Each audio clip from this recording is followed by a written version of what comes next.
Hello and welcome to the Focus Weekly session whereby we are going to discuss the important topics from Geography, Environment and Disaster Management section which were there in news in the last week.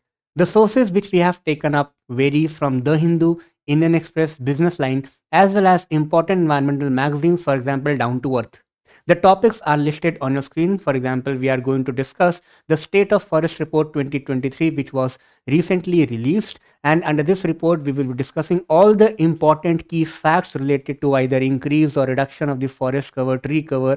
What is the difference between forest and tree cover? What are the basic concepts? What is dense forest? And all those things we are going to cover in this topic. The second topic again is from the prelims section, which we are going to discuss in relation to the nitrate contamination of the groundwater, its sources, its uses, and how the contamination takes place, what are its multiple impacts. The third topic is again from the prelims section, which relates to a very important wild cat species, which is the Pallas cat. So we will be discussing important key facts, its distributions, its habitat, and all those things. The fourth topic is from the climatology section related to the local wind, that is the Santa Ana wind, which was recently in news because of the wildfires and the associated disasters which has taken place in the west coast of North America. And we will also be discussing a topic from the main section, that is cold waves in India. So we'll discuss that topic in holistic manner, NDMA guidelines, conditions responsible for cold waves and all those things. And towards the last, we will be discussing the practice questions of prelims also from these particular topics.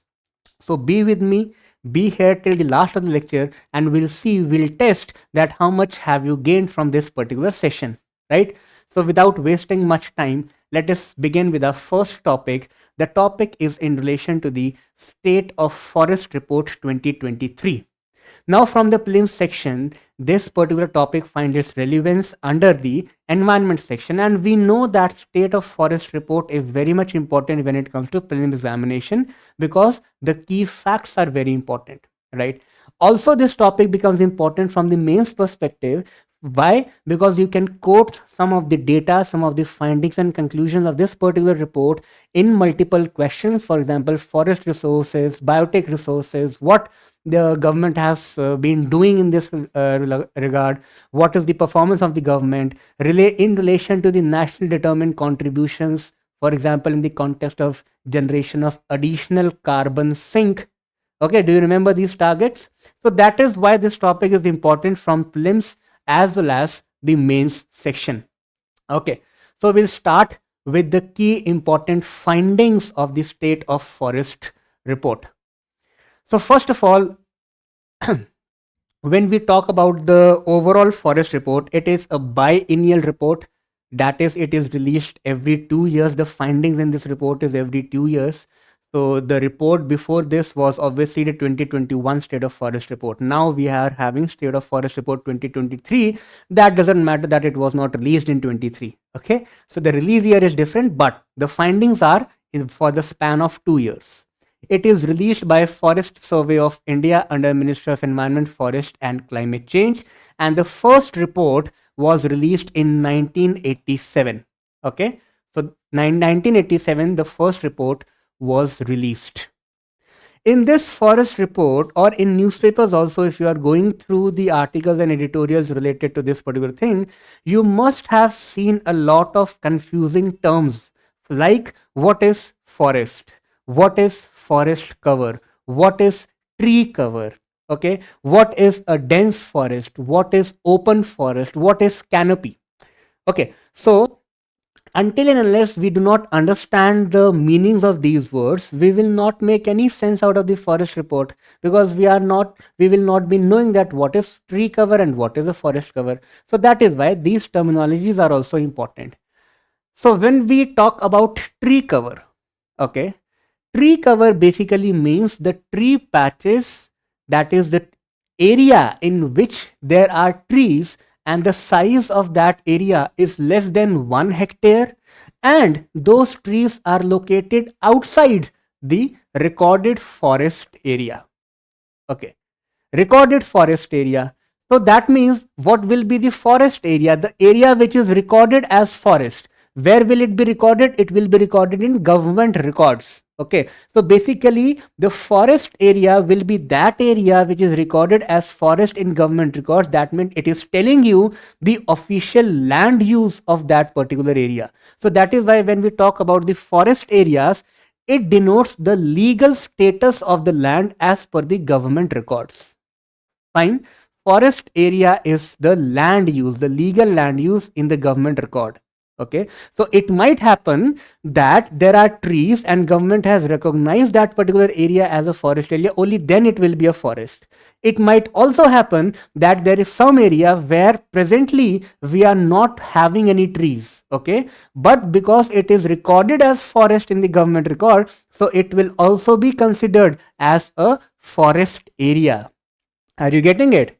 So forest area is a legal word where you can have trees and there is a possibility you might not find trees in the present times. Fine. So this is forest area. Tree cover are those trees which are outside that forest area and the size of the area is less than 1 hectare. When we talk about the forest cover, so forest cover basically talks about the actual land covered by trees. Actual land. Okay, so the areas in which actually there are trees will be known as forest cover.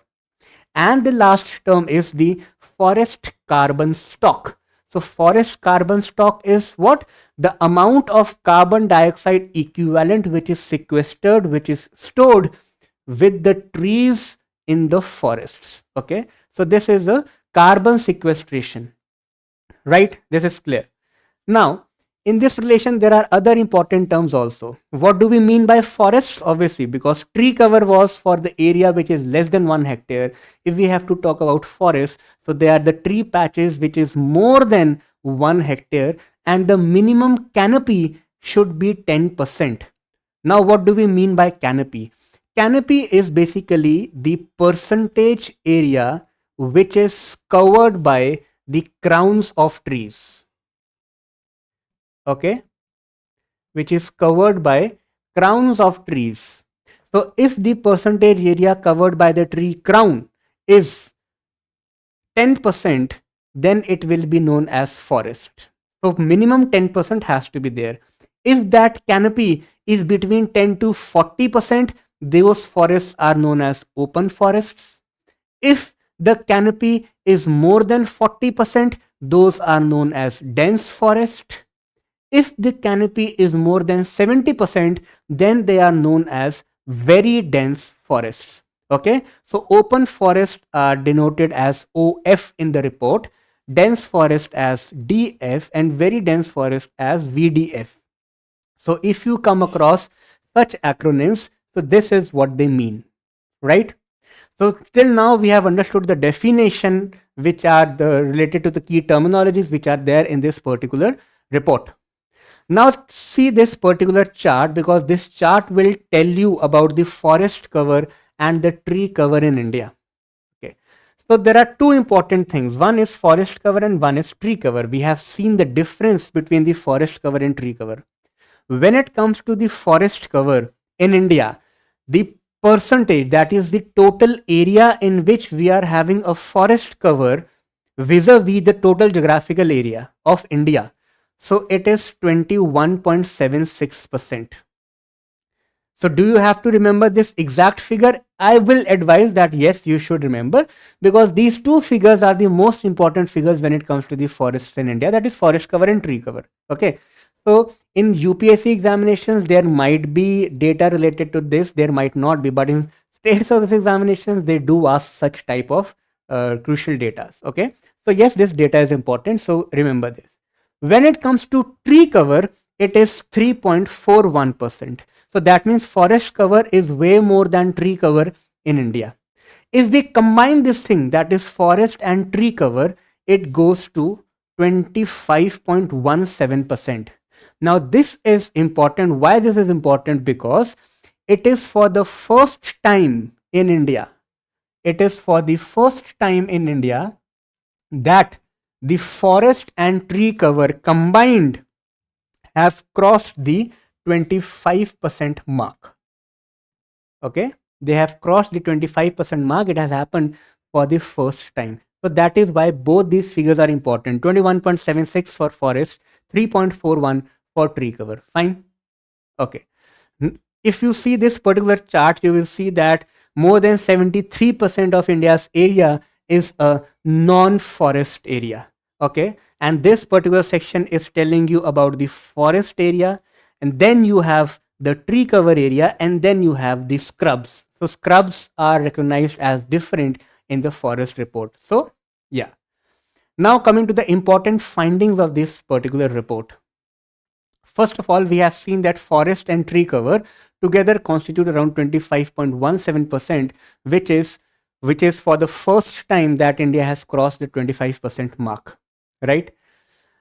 Among the total forest which is recognized by India, that is among the total forest cover, around 50%, slightly less than 50%, that is 49.6%, is classified as dense forest. Now, what do we mean by dense forest? It is differentiated on the basis of the canopy density. And we have just seen that there are open forests, then there are dense forests, then there are very dense forests. So dense forest was canopy more than 40% and VDF was more than 70%, right? For the first time, India's green cover has exceeded the 25% threshold. We have just discussed this particular thing. The growth percentage of tree cover is more than forest cover. Now, this is also a trivial fact, but an important fact. If we talk about the sorry, if we talk about the actual percentage of the area of forest and tree cover, we have seen that the forest cover is more than the tree cover in India when we talk about the actual percentage of area. But if we have to talk about the growth percentage, that which one between these has grown relatively higher compared to year 2021. So in last 2 years, the tree cover, the percentage of growth of tree cover is higher. Actual area forest cover is higher, but growth for the tree cover is higher. Next, the total carbon stocks has also increased this year. Okay. So if we have to quantify India's carbon stock, so it is around 30.43 billion tons. Now this absolute figure is not that important, but the next figure is important because it is telling you a relative comparison. It tells you that if we take 2005 as the base year, okay, so around 2.29 billion tons of additional carbon sink has already been generated. Again, if we take 2005 as the base year, we have already generated additional carbon sink of 2.29 billion tons. And when it comes to nationally determined targets of India, NDCs of India, we had a target to generate 2.5 to 3 billion tons by 2030, taking 2005 as the base level. So we are very close to our target, that is this particular range, because this much has already been generated, right? In line with this, when we talk about the state-wise comparison, so in the state-wise comparison, the maximum increase in combined, that is forest plus tree cover, if we have to talk about that, which state is the first when it comes to combined growth of forest as well as tree cover, it is Chhattisgarh. Okay. Similarly, if we have to talk about only the maximum increase in forest cover, it is Mizoram. So be very careful that is it written forest and tree cover combined, or is it asking you only about the forest cover? If it is combined, it is Chhattisgarh. If it is only the forest cover, it is Mizoram, right? If we have to talk about the area wise comparison, so area wise largest forest plus tree cover is in Madhya Pradesh, and also the largest forest cover, that is independently, leave aside the tree cover, then also we have Madhya Pradesh. Okay, so this is an area wise comparison, that is with respect to the particular area, which state is leading in the forest and tree cover, right? If we have to talk about the percentage of forest cover with respect to the area of the state, this one was across India, that is the percentage of area of forest cover vis-a-vis the total geographical area of India, so Madhya Pradesh was leading. When we have to talk about the percentage of forest cover with respect to its own area, not India, own area, state or UT, then we have Lakshadweep. Fine. Similarly, around 19 states and UTs have above 33% of the area under forest cover. We all know that the aim of National Forest Policy is to take the forest cover more than 33%. As of now, the status is that we have 19 states and UTs combined which are having forest cover more than 33%. Right? Is this clear to all of you? So, last one is that this one was a very concerning finding of the report, which says that around this much square kilometer, again, this figure is not that important, but you should understand that more than the area of the state of Goa of dense forests have disappeared in last 2 years, which tells you the status of deforestation and human interference when it comes to India's natural wealth in terms of forests. Okay, so these are the key important findings related to the state of forest report. If you want to read the report, so you can go and you can read that summary. But these are the important findings from where the PYQs have been asked in civil services. So that is why we have restricted our discussion to this particular things. We'll discuss the practice question towards the last of the session. Fine. Okay, now we'll move towards the second topic. This topic is in relation to the groundwater contamination, particularly the nitrate pollution. There was a report by Central Groundwater Board which has said that around 440 it have been polluted by the nitrate contamination when it comes to groundwater, right? So that is why we need to see that what are various dimensions related to this particular thing which is relevant for our examination. Okay, so first of all, if we have to talk about the sources of nitrates, we have both the natural sources as well as anthropogenic sources. Okay, so that is why even in mains, when we are talking about groundwater contamination, so do not restrict yourself to the sources only which are anthropogenic in origin. Okay, also think about the natural sources. Yes, I agree that anthropogenic factors are dominating, but natural factors are also there. So, sources of nitrates include igneous rocks, atmospheric depositions, that is directly, and then symbiosis of the plants along with cyanobacteria. These are three important sources of nitrates. That is how it can enter into the groundwater through the rocks, that is igneous rocks. Second, atmospheric deposition, and third, symbiosis of the plant along with cyanobacteria. Now come to the main factors, that is the anthropogenic factors. So first and the foremost is irrational use of fertilizers. So when we talk about fertilizers, we generally talk about nitrogen, phosphorus and NPK. But here, because we know that the use of ammonia is so much that the nitrates enter into the agricultural field because of excessive fertilizers. All these fertilizers eventually drain to where? Either they drain to surface waters, that is pond, lake, rivers, etc., or with the help of percolating water into the ground surface, they also go into the ground surface because nitrates are dissolvable in water. Okay, so they can go along with water into the ground and will lead to contamination of groundwater, right? Second, the sources are the domestic as well as industrial waste, because domestic waste also has a lot of nitrates, organic waste is there, and industrial waste also has a lot of waste, especially industries like pharma industries, okay, fertilizer industries. So these industries have lot of nitrate waste. The third one is the livestock manure. So it is also having a lot of nitrates. And then the last is the landfills. So the areas which are having landfills, if there is some leakage from those landfills, that leakage, because it is ultimately having the waste, and there is a landfill. So the leakage from the landfill eventually enter where? It will enter into the groundwater, and hence this is a source. If we have to talk about the utility of nitrate, so nitrate is very useful also. It is useful for plant growth, it is useful for soil fertility, then it is responsible for fertilizers, we have just seen, and important industries also. So nitrate is one of the important material which is used in industries like pharma, food processing, explosives, etc. Okay, fertilizer industries also.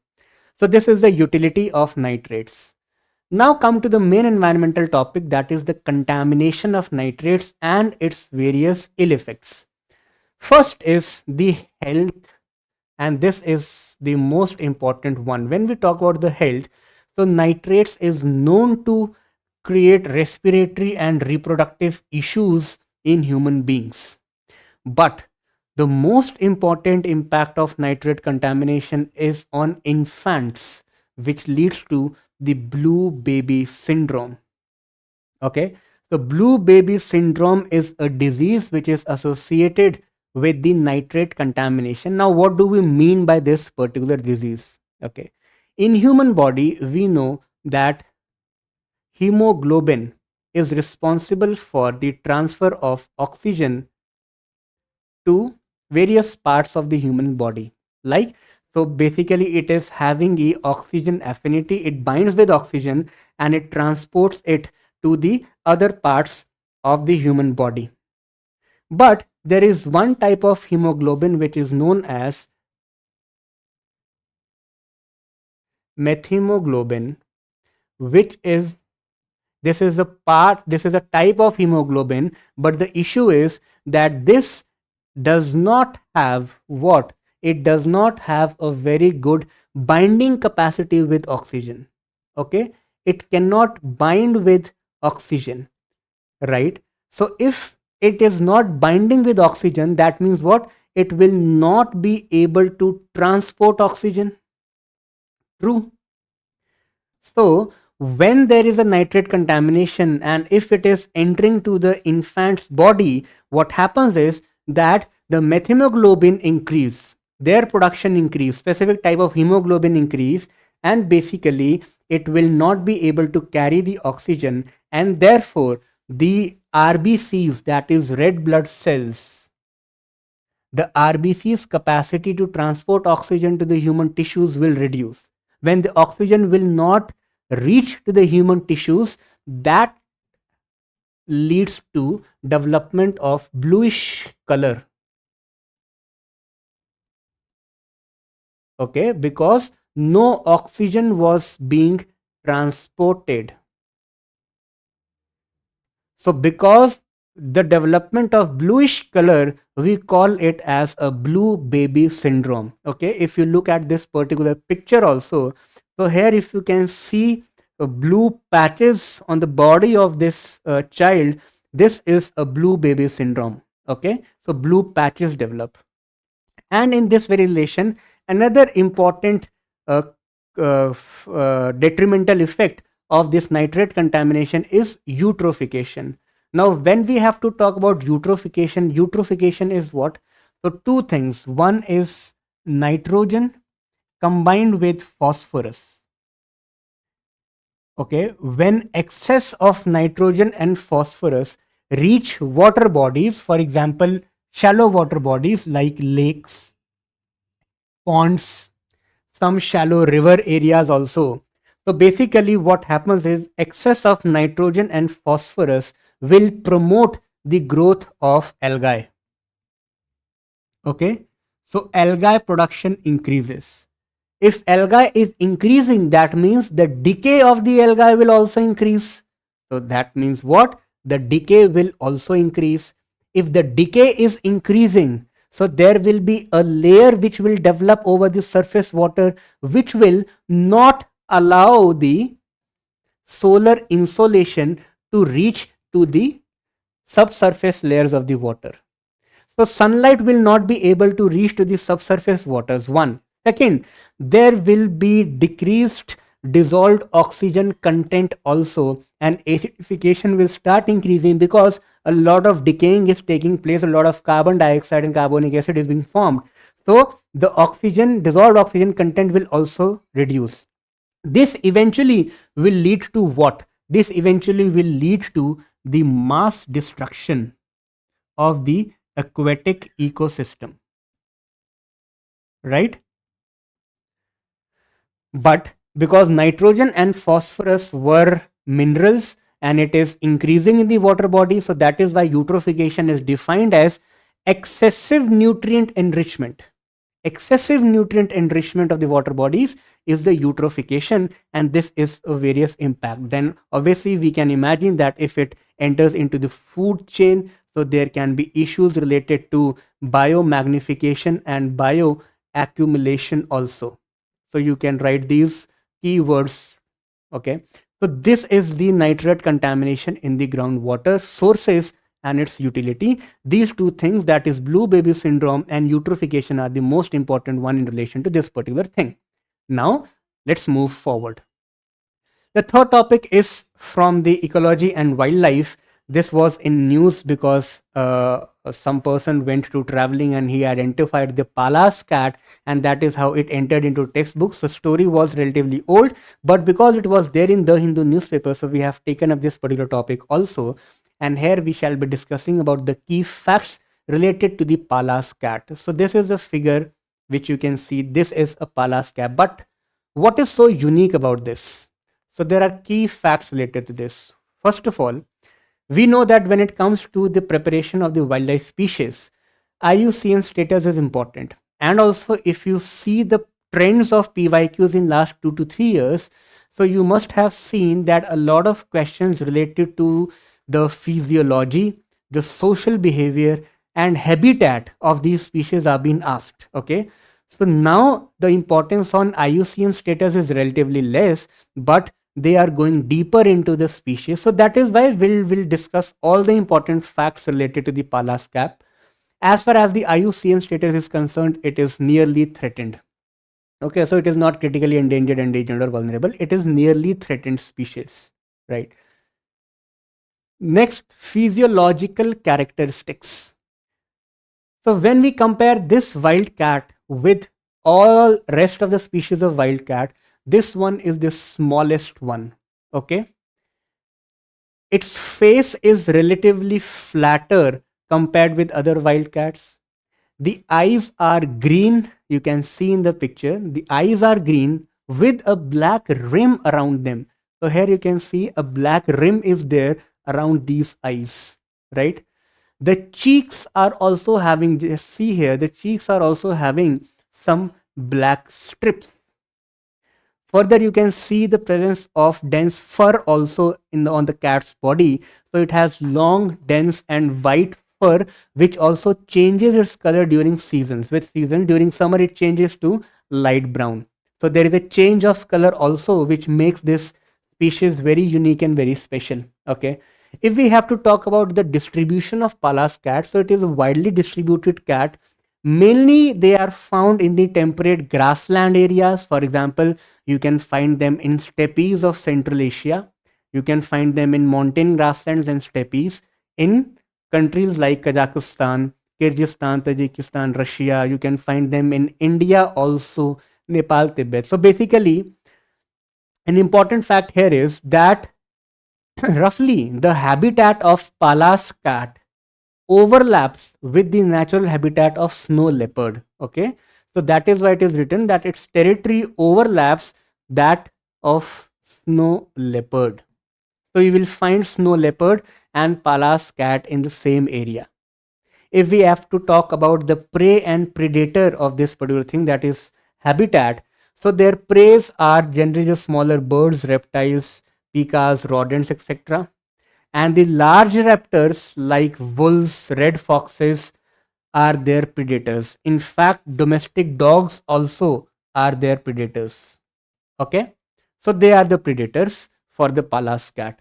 If you have to see the geographical distribution, so here you can see this particular area, that is Mongolian area, and then the Central Asian area is having its presence. Then in the Tibet you have them, and then in some parts of India, Arunachal, that is the here Ladakh and Arunachal in Nepal and in some parts of China. So this is the rough location or distribution of Pallas cat. Okay, so this will help you to memorize, to develop a pictographic memory, right? Yeah. Coming to the next winds, that is the local winds, Santa Ana winds, right? So this is the next topic for prelims. Santa Ana winds were in news because they have led to the development of wildfires on the western coast of California. Now, from the prelims examination perspective, we need to know that what are these Santa Ana winds. Santa Ana winds are basically the tertiary circulations. Okay, tertiary circulations. So when we see that atmospheric circulation can be divided on primary, secondary, and tertiary, so the tertiary circulations are what? They are basically the local winds.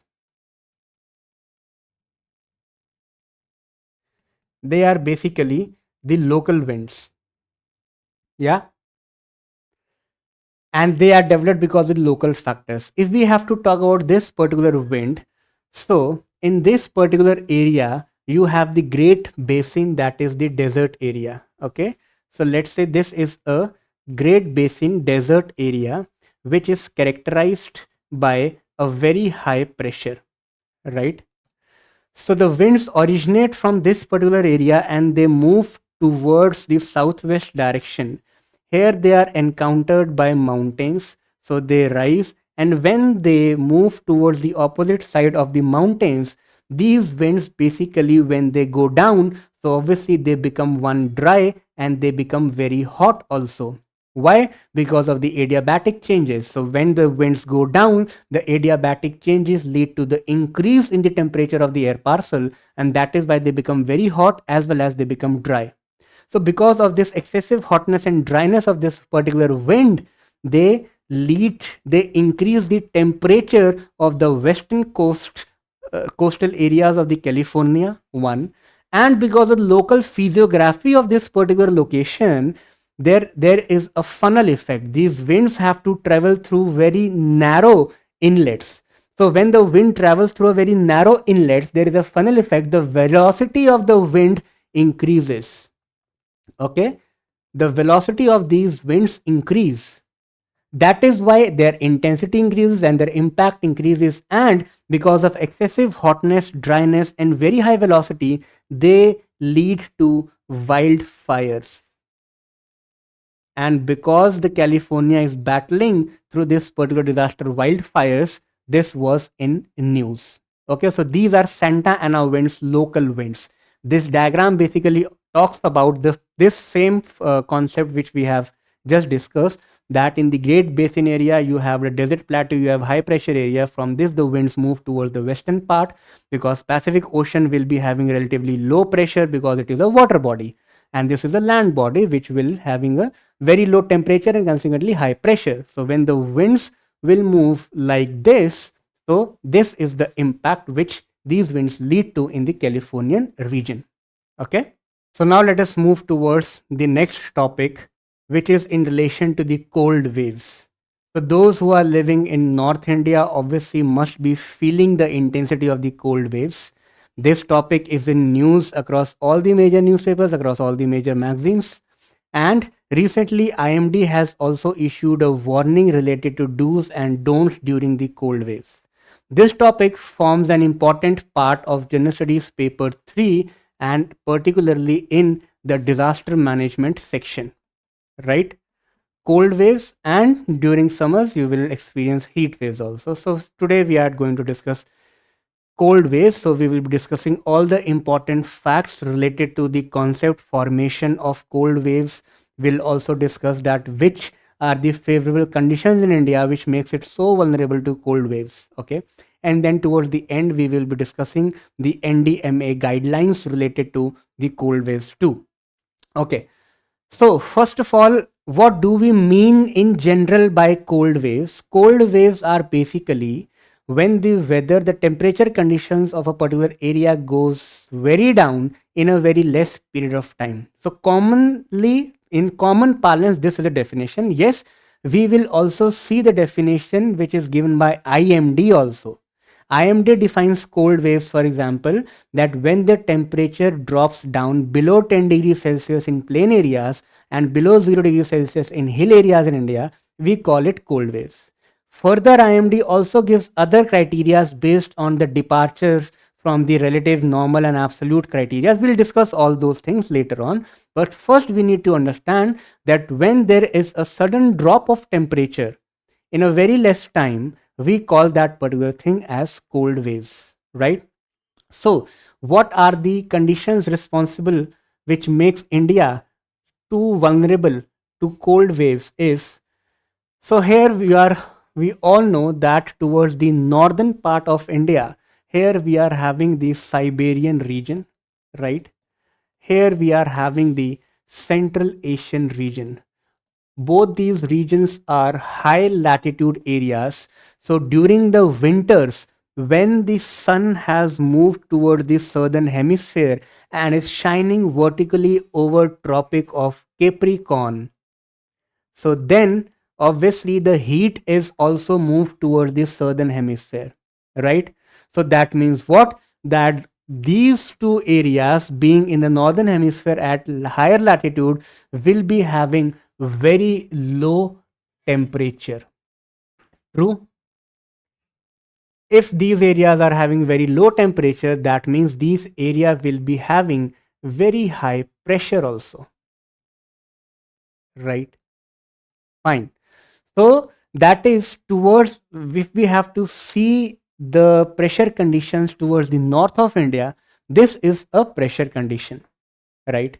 Now let us examine the pressure conditions in India. So here also we are having relatively high pressure region, right? Why? Because this area, that is this entire northern India, experiences continentality. Now what do we understand by continentality? Continentality is basically the region which experiences continental type of climate, that is the climatic extremes, on account of being relatively farther from the oceanic influence. Okay, because the North India is far away from the Indian Ocean region, and therefore it is away from the moderating impact of the Indian Ocean, and hence it experiences continentality, that is what? Climatic extremes.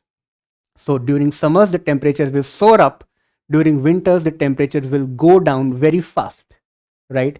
So because this area is continental, so obviously it will record a very low temperature during winters, right? Now, because again we are talking about winters, so the temperature over land goes down faster compared to the temperature over oceans. So if the land is having high pressure, so in this northern Arabian Sea, we are having what? The low pressure region. Fine. This is a relative pressure condition of this particular region. Now it is to be understood that yes, we understand that the here and here on all these three nodes we have very high pressure areas, but the high pressure of Central Asia and Siberia will be relatively higher compared to the pressure of North India.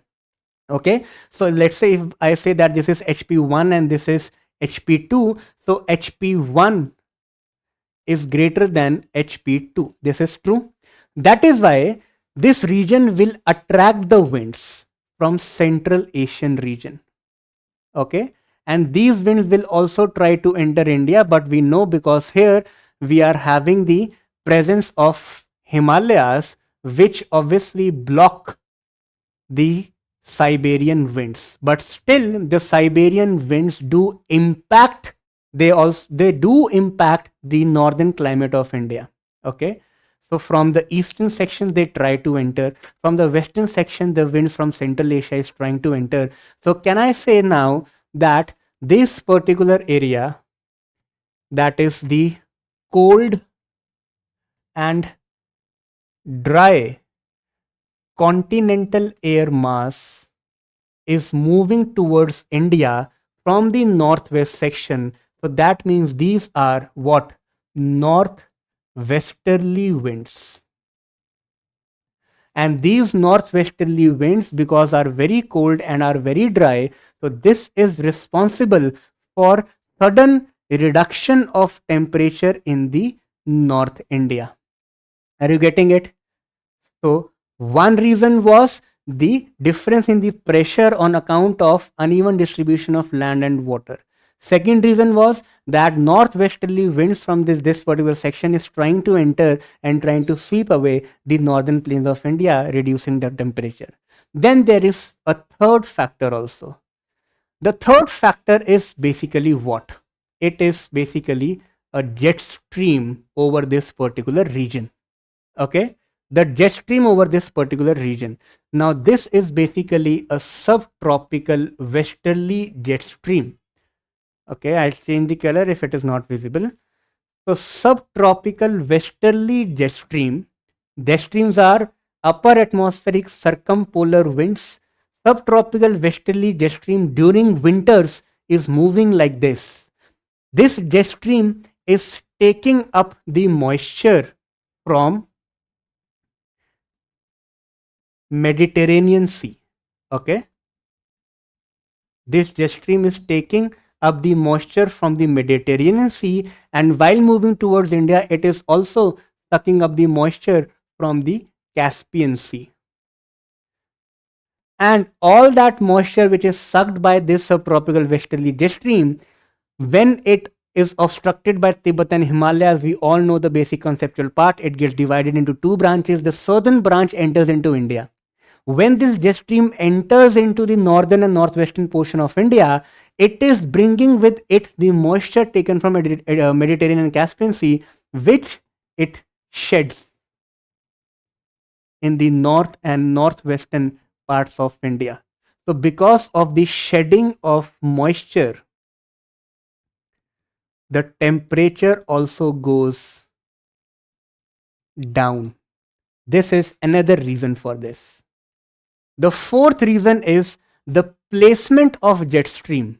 If you see that the ridge of this jet stream, so this one is the lower section is the trough of jet stream, the rising section is the ridge of jet stream. The ridge of jet streams are known to create high pressure over the surface. So if the ridge of jet stream is located over this particular region, that is Afghanistan, Pakistan, Asian, that is northwestern region of India, if there is ridge, then obviously here the high pressure will be developed. And this high pressure will again intensify the pressure gradient towards India, because here also you are having high pressure. This is further accentuated by the ridge of the jet stream, further intensifying the high pressure. So this gradient is becoming very intense, which will again push the winds from this particular region towards India. Right? So these are multiple factors and impacts which lead to the development of cold waves over northern India. In newspapers, you might have heard about another cause, that is the La Nina impact. So yes, La Nina is also known to drop the temperatures in India if it coincides with winter.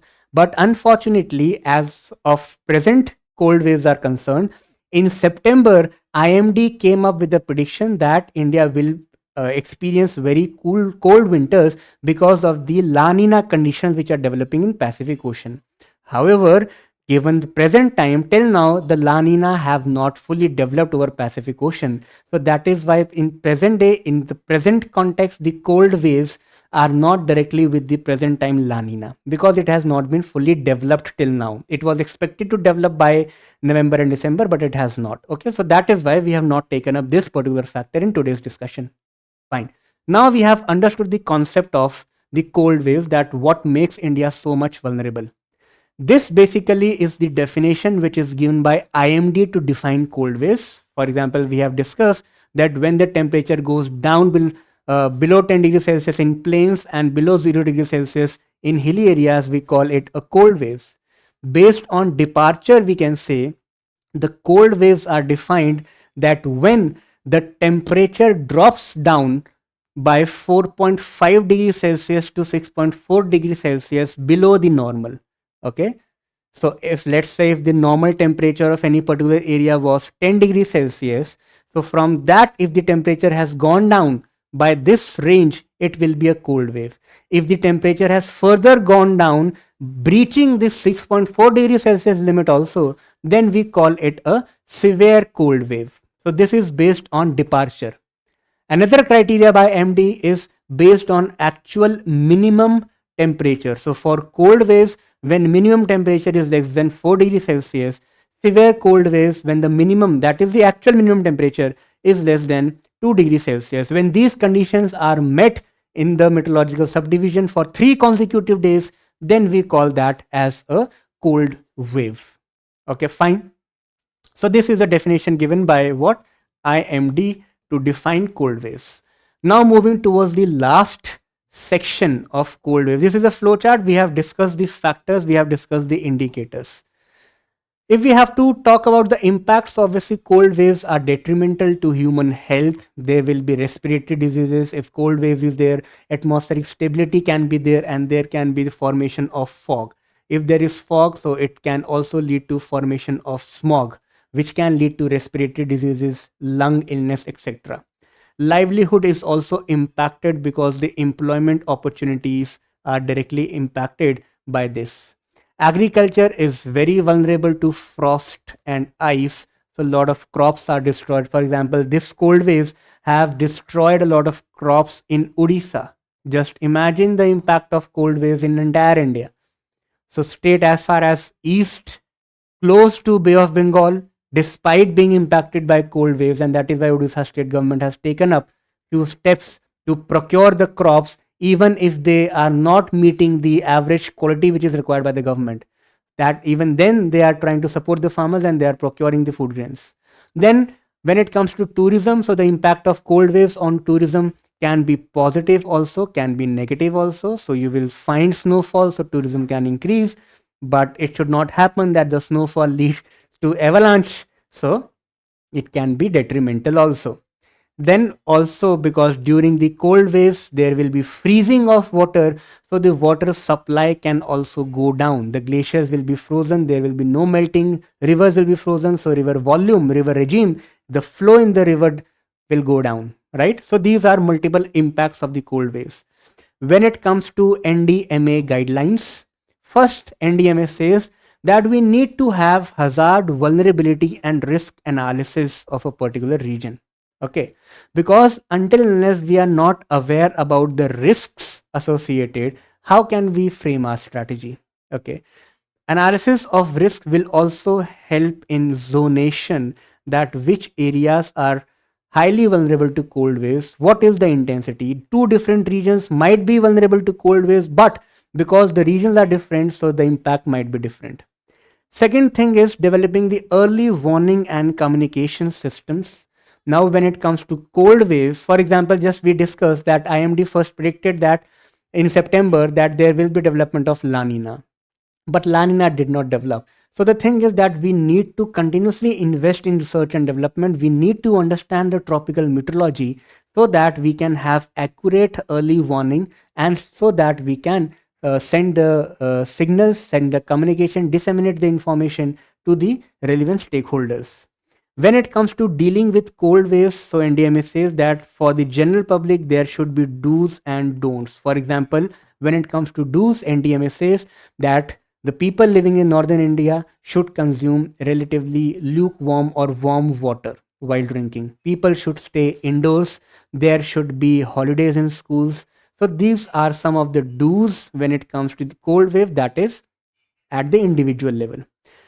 Then NDMA also talks about prevention and mitigation measures, whereby it talks about providing and establishing the infrastructure like the shelter homes before the cold waves strike in. So you can develop the shelter homes also. Okay. And then comes the preparedness and response measures. Obviously, we need to be ready with the medicines, medication system, psychological supports.